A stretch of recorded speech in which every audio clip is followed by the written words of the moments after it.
Ndabasuhuje. Nitwa Skid Belikmas Byiringiro. Ikiganiro ni Listen and Do. Umva ukore. Mu Rwanda amaze amezi 3 hagaragaye icyorezo cya Marburg. Ni icyorezo kiri gufata abantu, kikabafata nabi, ndetse kikabica mu gihe gito. Ubushize twashije icyorezo cyitwa COVID-19, ariko cyo ntabwo cyicaga bikabije. Ariko Marburg yo yaje kubiye nkuko tubivuga. Iyi Marburg iragufata ikakwica neza neza. Dore uburyo ifatamo. Utangira ko ufite umunaniro, ukaruka, ugahitwa, ndetse imyanya yose y'ubuhumekero azi ko hari umwenge hose hagaca amaraso mu mazuru, mu kabuno, mu matwi, mu kanwa n'ahandi henshi. Iki cyorezo rero hari uburyo wakirindamo bikazaguhesha imbaraga zo kukirwanya ntikizakugereho.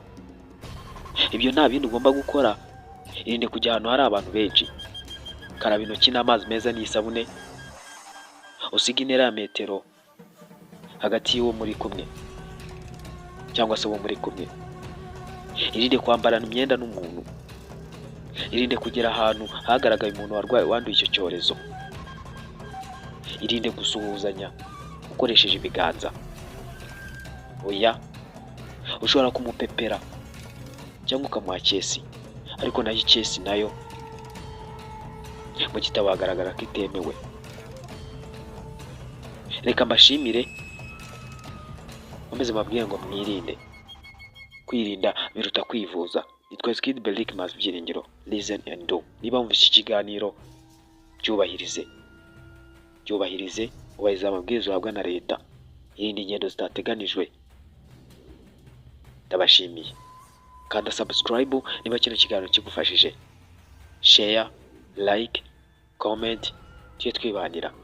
Nawe kuri TikTok utarakanda follow, ikande tujye twibanira.